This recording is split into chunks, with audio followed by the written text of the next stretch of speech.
Hooters and hit on the waitresses. They'll all get pissed and the manager will kick you out. Then you'll puke out your dinner right there in the street. Maybe even puke up a few sad poems. You'll go home, you'll strip off your clothes, get into bed. You'll read Person by Sam Pink and identify with the narrator. You'll start making your way through all 379 movies in your Netflix instant queue. You'll think of your gone-away lover. You'll want to pull a stocking over your head and break into her mind with a lockpick, just to see if she misses you at all. But don't waste your time, because she doesn't.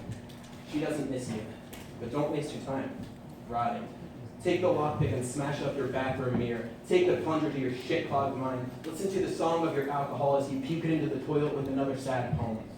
Yeah.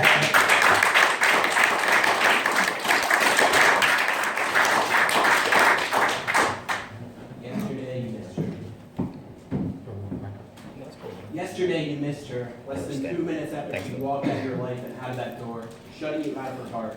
Today she's high with her friends in somebody's basement. You're sober with your 2 cats in this half-empty room, where every piece of furniture and every strand of the carpet is stained with the memories that plague you. Yesterday, you missed her. Yesterday marked the clock's last breath. Today, you know it. You're bleeding out from the wrists on your living room floor, but you don't want to slip into oblivion without her. You clean yourself up, you put in a Bright Eyes record and let yourself zone out. Every song is wrote to a memory. Every song is the saddest sound in the world. Yesterday, you missed her. Today, you want to resent her. If she's letting me suffer, you think, does that mean she doesn't care? Does she not love me? Did she ever love me at all? Pull the dagger from your chest, dry your eyes with nerve tissue, burn that house to the fucking ground. Yesterday, you missed her. Yesterday, you missed your last chance. Yeah!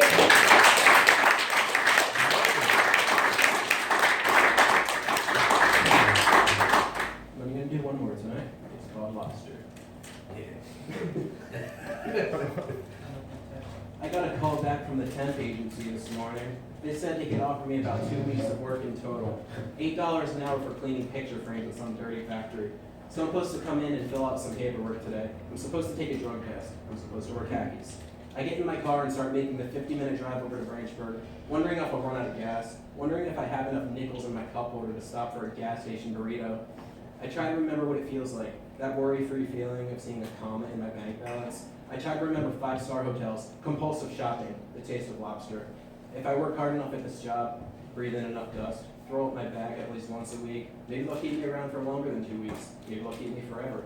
Maybe they'll dangle a lobster in my face whenever I think about leaving. But is that really what I want? To forget what it's like to struggle? To forget the real value of that envy-colored paper? Do I want to be greedy, ungrateful, and think with my wallet as my heart is replaced with a lump of frosted coal? I'm making a U-turn. I'm pulling into the gas station and asking for 95 cents in the regular. I'm breaking my rearview mirror. I'm eating the glass. Yeah. Now for the profit guy. Now we're pull out the brand new deal. All right. Now the next poet I'm bringing out is somebody who I've had the pleasure of seeing several times at Loser Slam in Red Bank. He's a great poet, great performance. Everybody give a round of applause for Charnalino.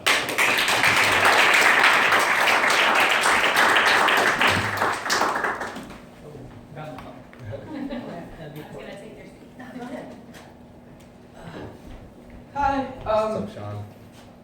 It's like so far away. I feel like cornered. Don't use the mic. I'm Yeah, loud as shit. Hi, I'm Sean. I like volleyball on the beach and intricate plans to take over the world. I'm gonna start with a haiku. So love won. That's cute. That didn't stop him from calling me a faggot.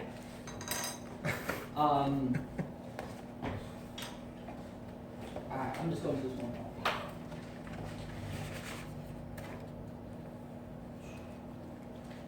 You said I'm crazy, 'cause you don't think I know what you've done.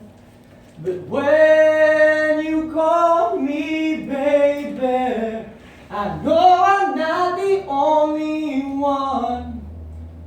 Over the summer, my mother wakes me in the middle of the night. Her chest, a tremoring prayer pleading with the eyes she gave me as if our roles are reversed now. Confessed that during her I didn't think he'd be someone to stretch my mother's love thin once too many.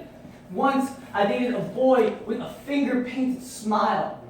He told me he had a boyfriend the whole time. I still wanted to be with him.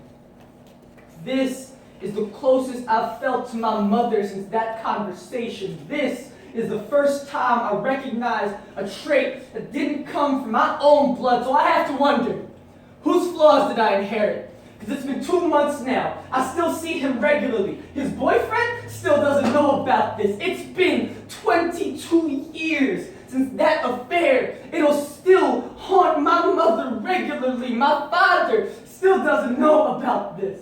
One night, that boy slept over and my bed sank from the gravitas of all these secrets kept hidden beneath the sheets. That boy's, my own, my mother's, that man's.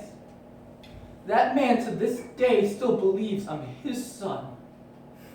The night that boy slept over, I woke up at the unholiest hour, my chest a tremoring prayer. I walked into the bathroom and I saw that man's face haunting my reflection. His face, a far-off dream turned scattered memory, a flashback nightmare turned daunting reminder of how all my life everyone's told me how much I look like my father.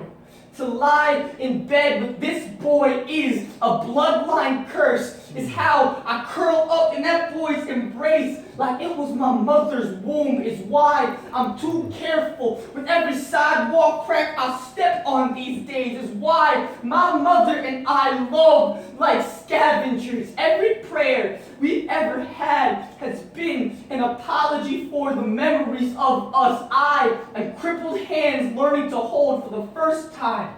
I fear falling in love with anyone because I'm afraid I inherited a greedy flood. To me, my mother has no right telling me I can't ever lie to her. Because of her, I have no right ever lying to her. I look through family photos and I search for that man's ghost. I look into the mirror and I ask forgiveness for every boy I've ever kissed. I look at my father and my mother will always assure me I am his son. And I know this.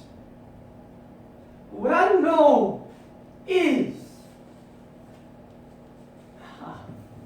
I'm my mother's son.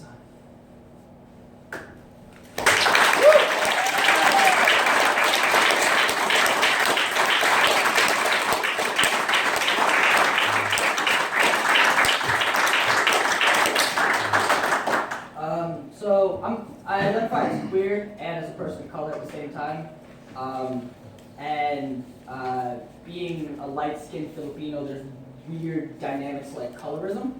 So this was my attempt at trying to get my balance and write about that. This poem is called, if I can find it, For the Colored Boy Who Believes Love Would Be Easier If He Were White. I often find myself falling for white boys. That hair that falls too effortlessly like a crown, that skin, those eyes that don't remind me of myself. These eyes remind me of myself. It makes me feel guilty that I've never found another Asian boy attractive. Not once had I ever taken a second glance towards jaundiced skin, nor a second thought about silk-rolled hair or a lion's nose. I'm ashamed to say, I've always thought they all look the same. I'm afraid white boys see me as a face that always looks the same to them, and I've never felt attractive enough for Caucasian affection. I often find myself wishing I were white.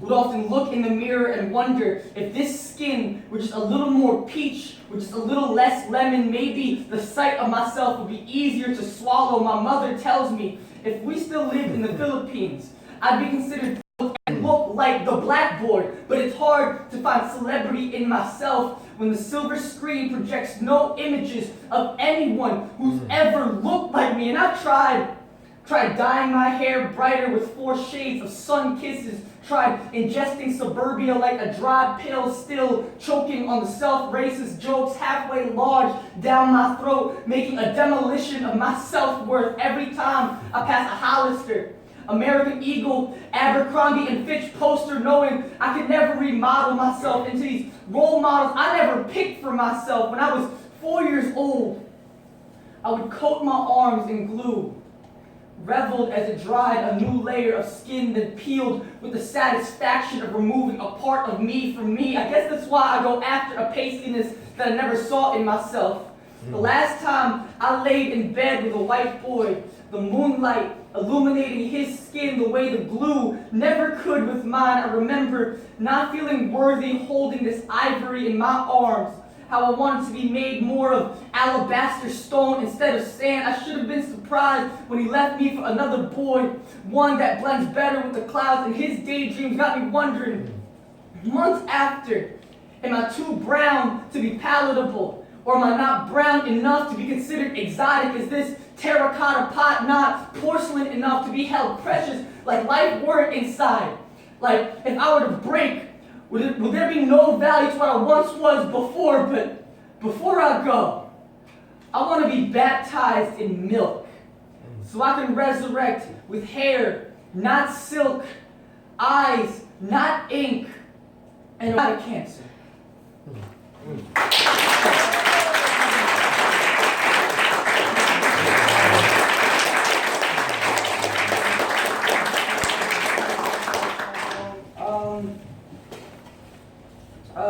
This is a recent piece I've been working on.